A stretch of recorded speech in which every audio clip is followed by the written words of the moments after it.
There are a lot of statistics right now that are apparently way worse than they were during the Great Depression. People are paying their bills with credit cards. 10 years ago, have you heard of anybody paying their rent with a credit card? Nowadays, every property management company that's bigger than a few places lets you pay your rent with a credit card. And the reason is because that is how people are staying alive. Look at these numbers. This is the credit debt. Credit cards, this isn't home loans. This isn't, this is credit card debt. Not personal loans, not vehicle, credit card debt. And that is terrifying. And it cannot go on forever. The balloon is going to pop. And the thing that scares me is when the balloon pops again, like it did in 2008, is the government going to pay the banks off and hold the people accountable instead of paying the loans off for the people so that people can get the reset that they need?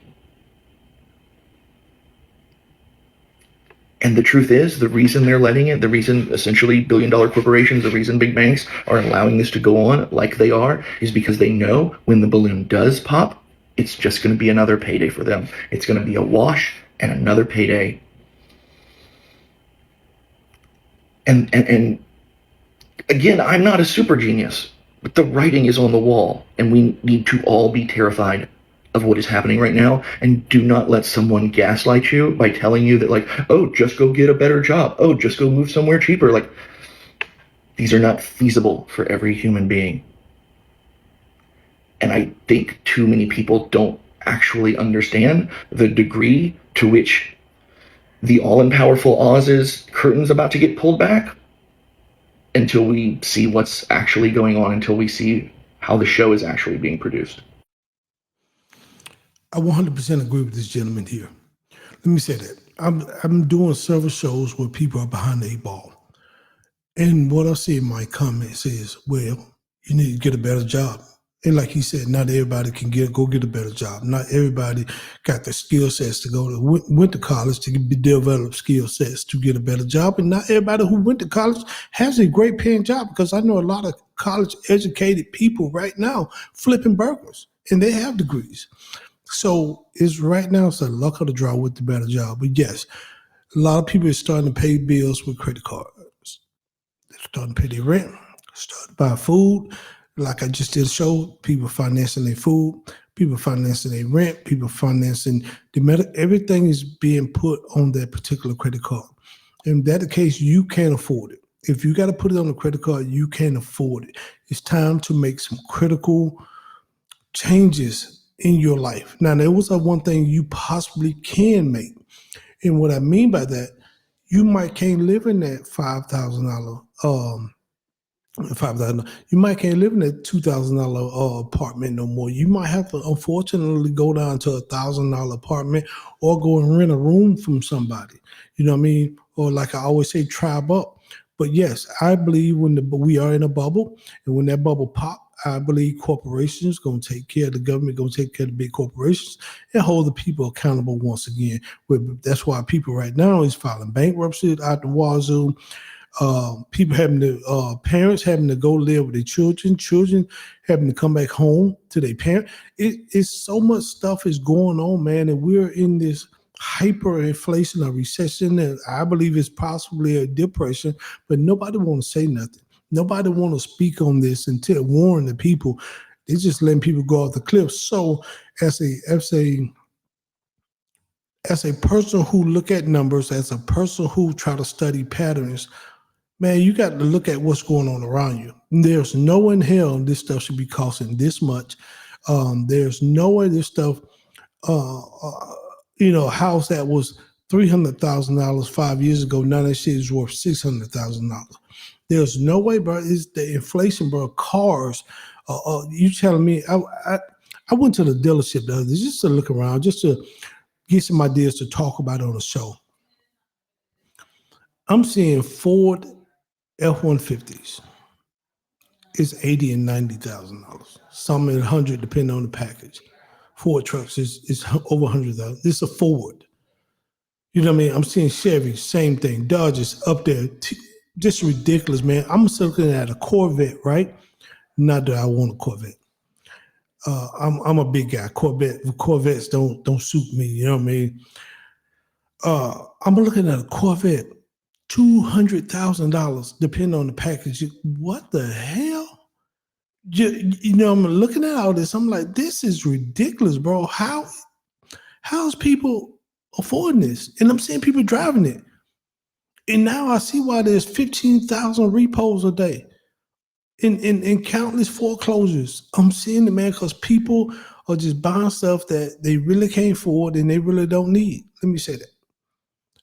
I don't mind driving the old vehicle. I could care less, bro, because they're going to get me from point A to point B. If I need to rent something, or if I need to go long distance, I'll rent me something. I could care less about that. Or I'll fly to that location and rent a car there. I don't need to even drive no more. I'm at the age where I don't, anything over 3-4 hours, I ain't even really driving, man. We gonna fly. Man, I don't want to be in the car like that. Now with the traffic is out the wazoo. So, but going back, not getting off the task, this shit is finna crash. It's got to crash. They've been propping this thing up for so long, and this bubble has gotten so big. And I'm seeing corporations and the wealthy starting to hoard cash, hoard gold, hoard real estate.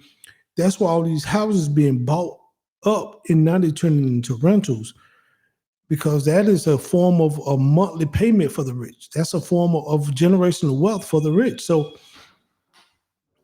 yeah, I'm a big believer of that, man. So now it's time that you need to tribe up, and you need to tribe up and stack your stuff.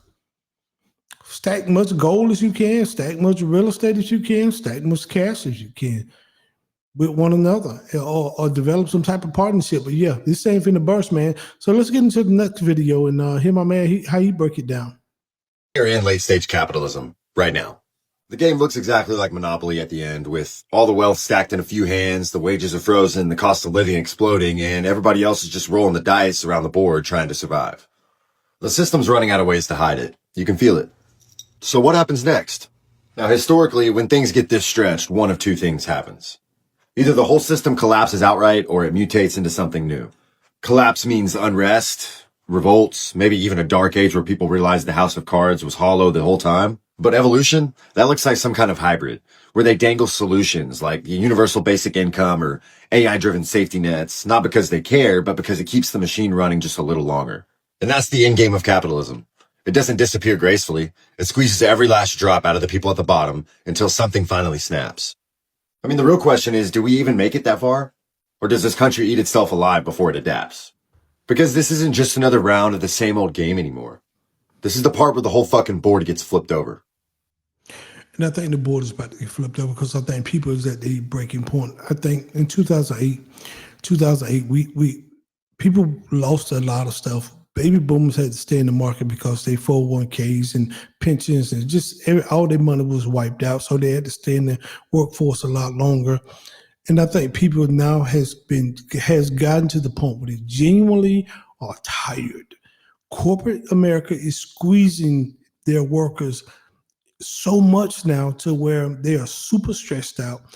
They can't breathe. They working damn near around the clock. They destroying families because people have to work. Let me say that. And people like, well, how is corporate destroying the family? Because they got fucking people working around the clock because they know people got to pay their bills and feed their family. There's no break in this shit. There's nothing. You can't quit because you got mortgages and cars and family. So they know that. So they know in order to keep you going with this fucking salary, they squeezing you and squeezing you like an anaconda snake and squeezing you to eventually, man, people ain't gonna be able to take it. That's why I think people is getting to the point where they finna flip these tables, these card game over and be like, enough is enough. You know what I mean? So that's where we at right now. And even in warehouses, man, I'm seeing one guy, he said he worked for Amazon, man. He said he had like 200-300 stops a day. I'm like, my goodness, that's a lot of them stops, bro. And they timing them to get it done. They are putting so much pressure on the worker.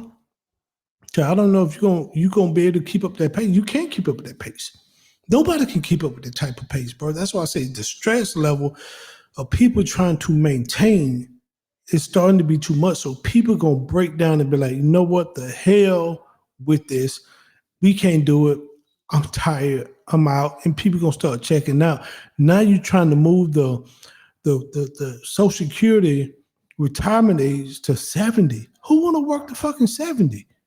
Most people don't even want to work past 50. That's it. Some corporate congressional greed, bro. They're pushing that stuff to 70. Let these people retire at a decent age. You don't tell me y'all don't have the money. Much money we send to other countries. Y'all got the money. Let these people retire. And 70 ain't it. With that said, maybe y'all should. Until next time, be good.